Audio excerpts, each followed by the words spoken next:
Hello, fans of the framework. It's Sue Tetzloff here, co-founder of Capstone Leadership Solutions, coming to you live today for part 4 of Stuck, Stalled, or Settling. And today's live event is coming from Mackinac Island, Michigan. We're here for our 5th annual C-Suite retreat, and the topic for this year's retreat is extreme ownership. So Jane and I are looking forward to our gathering that starts this afternoon with healthcare leaders from all over the Midwest, and continuing on into tomorrow. And it's a beautiful sunny day here on the island. Yesterday, a little rainy, not so nice, but we're glad to be here today and gathering with amazing healthcare leaders. That's fun for us. This is good stuff. So I wanted to finish off this series this week with part 4. And if you've been following along, you know that there was 4 main topics that I wanted to cover regarding being stuck, stalled, or settling for results or achievements lower than what your future dream may be. And so today's is related to like smashing the belief around not having support. So we covered not having the skill or expertise or knowledge, really the skill set, and also in part 2 and 3 we covered not being able to afford it or having competing priorities. So today we're going to smash what is more often a belief than it is a reality that you're lacking support to get where you want to go. Okay, so the first part about this is, a statement that I want to kind of throw out there, and it's something you can ponder about as you're thinking about where you are now, where you want to be in the future, and how maybe you haven't even started yet, or maybe you started and now you're stuck or stalled and settling for something less than that wonderful place where you wanted to get to, is really thinking about if you're stuck or stalled or in that settling for less than where you want to be, is asking yourself the question, whose support do I need to get unstuck? Like, just asking yourself that question and putting a lot of thought into that, whose support do I really need to be able to get unstuck? And what you might realize is that list is shorter than you thought it was. And then when you ask the question and you look at that list, and maybe it's your boss, right? Or maybe it's a spouse, or, maybe it's your group of friends, whatever, that place is where you want to be, whatever that goal is, and you're thinking about who do I really need the support of, then you have to ask yourself the question, is their lack of support real, or is it just perceived? And ask yourself that question. And I think in a lot of cases, what people will find is that you've perceived that you didn't have it and you haven't even really tried to get it. So until you really try to get it and the answer is no, more than once, it's a mindset trap. It is not a real barrier. It is not a real reason to be stuck or stalled, is the lack of support if you haven't done anything to call the question to garner that support, right? So you're allowing this story, and maybe that story is made up because in the past they didn't support you, right? And you've collected evidence to build up this story that they haven't supported me in the past. Why would they support me now, right? In this new dream or this new goal. So you just go into it, assuming not having it, and it holds you back from even calling the question. And so I find that when a leader or a department or an organization is stuck and they're using that excuse that, we don't have support. We don't have support of the employees. We don't have support of the union. We don't have support of the medical staff. We don't have support of the board. I don't have support of my boss.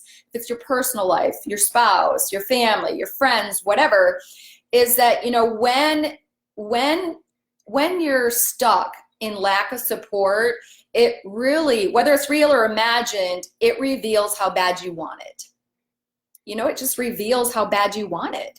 So if you really want it, you'll dive into, is this real or is it perceived?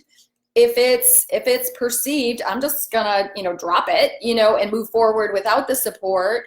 or I'm going to go out there, and if I really need it, I'm going to ask for it, and maybe I'll have to ask more than once. Okay, so it's often likely that that you're made up an excuse that I can't move forward because of lack of support, and that it isn't real.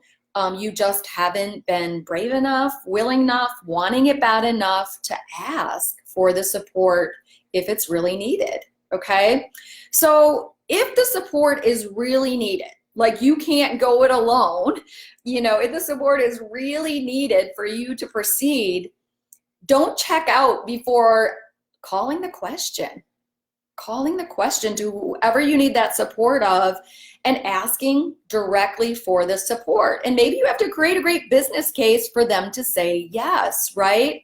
And if they say no, keep going for it, right? Create a better business case, And then if their answer is still no, maybe you just proceed until apprehended. That's a line we use a lot in organizations about feeling empowered, and proceed until apprehended. I mean, if there are ways that you can do it in spite of the lack of support, again, it will reveal how bad you want it if you're willing to push through real lack of support. But I think first you have to push through, is it a perception or is it real? And it's often a story we're telling ourselves, and we really do have support, or we would have support if we just ask for it. But by perceiving and continuing to hold that belief that it's not there for you, you have an excuse to just stay where you are and stay stuck. And you think, why would I do that? I don't know. Humans do that. We allow ourselves to get stuck because of these stories we create. And lack of support is one of the top stories we will create for staying stuck. So one way, if it's real and you don't have support, and it can happen, then you have to consider, how bad do I want it, and do I do it in spite of the lack of support? And if so, what does that look like, and what is my plan? And that can be kind of fun and challenging to just go for it with that lack of support. Is it going to be harder? Yeah. It's always easier when you're surrounded by lots of support, right? But can you do a lot of amazing things in life as a human being, as a leader, with lack of support? Heck yes. And when you do, boy, it feels even better, when you get to the other side of it. And sometimes just starting without that lack of support allows you to get some early wins, some momentum, some excitement that may then kind of catch people up in being supportive. So sometimes you have the support before you start, and sometimes you get the support along the way. And so if it doesn't hold you back and you decide to proceed until apprehended and just start anyway, because again, if you bust through that barrier of lack of support and it reveals how bad you want it, and you go for it anyway, it might be the pathway to getting support, is to just start and proceed until apprehended and do it in spite of the lack of support, okay? But sometimes the answer is no, and you really, really need the support, and you can't figure out how to do it without it. I'm gonna give an example from my early career. So after I got my nursing degree and my health information management degree, then I went on and got my master's degree in healthcare administration. My mom was always worried, and she was right, that I wanted to be a professional student. So she thought I'd never, ever decide to stop going to school, right?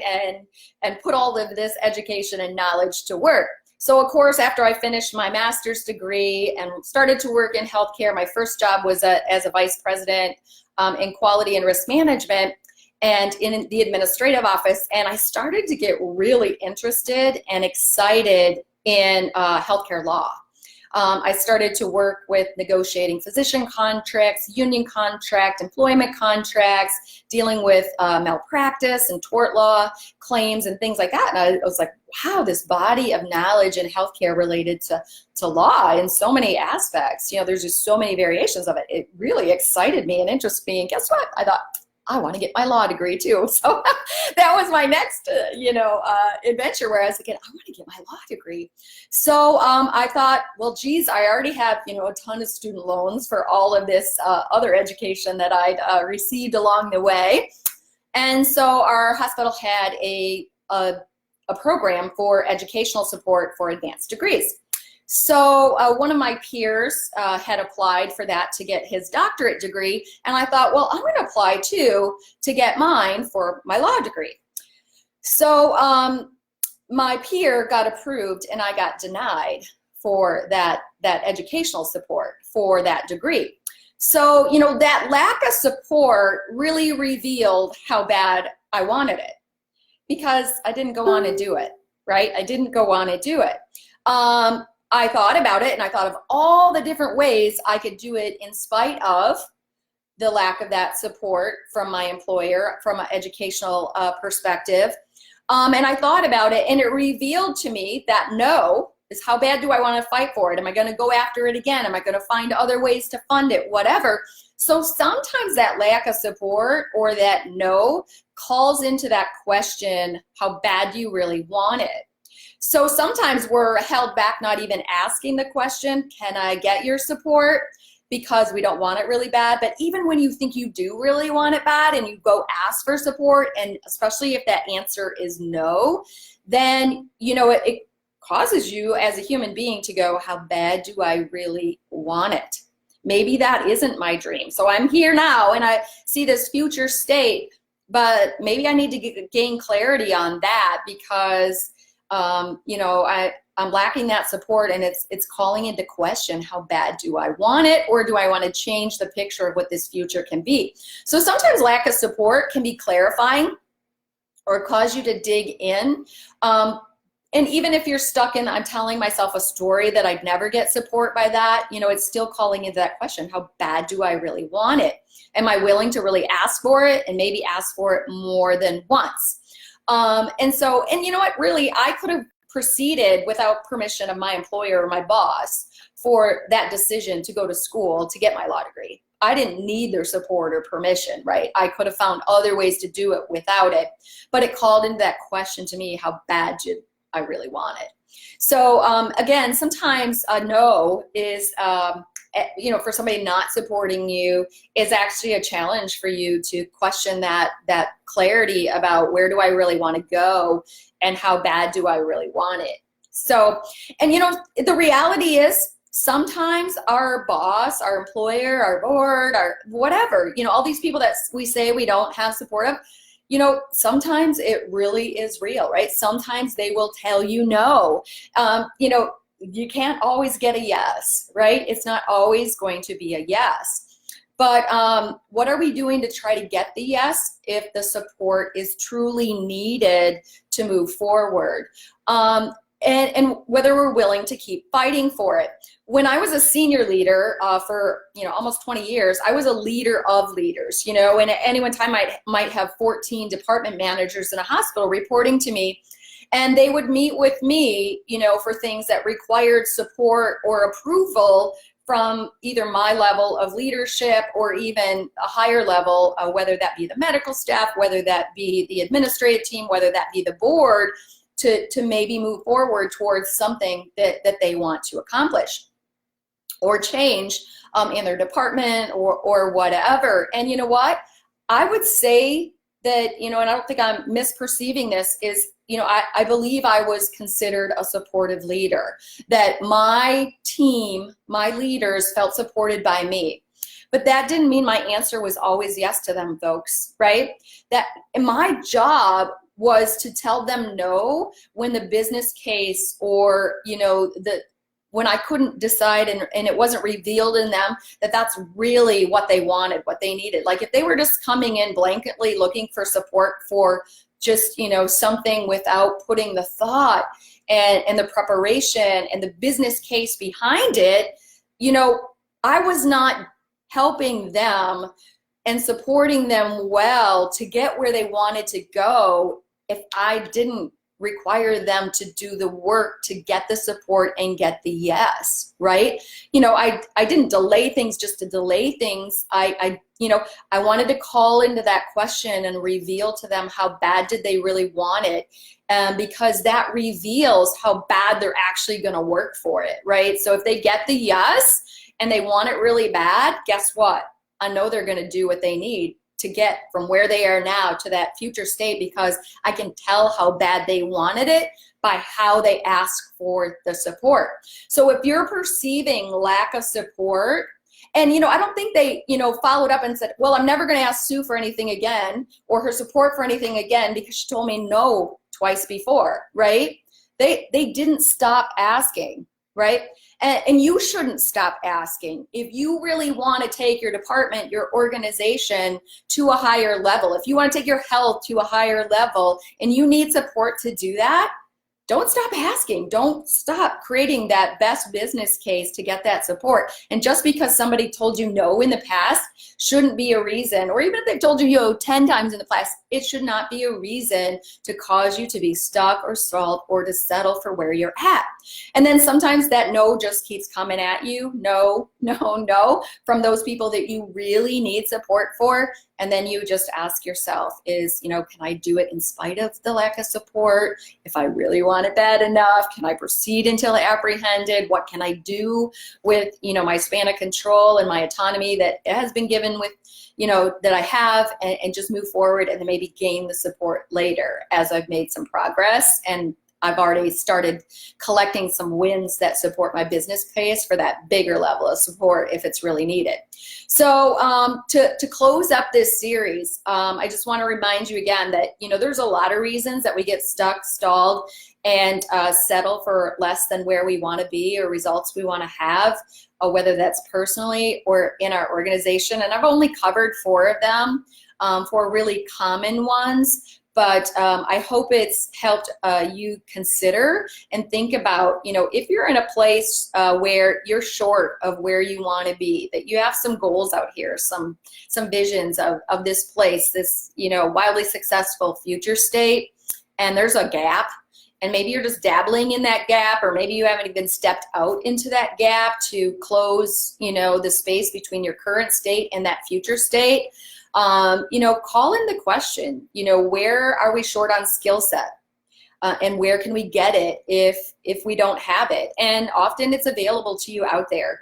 If you don't have it within your ranks, you can find it somewhere. And for the most part, it's probably mindset. You've fallen into some traps, some stories that you're telling yourself that, we can't afford it, I can't afford it, I've got competing priorities, and I don't know how I'm going to get this done too.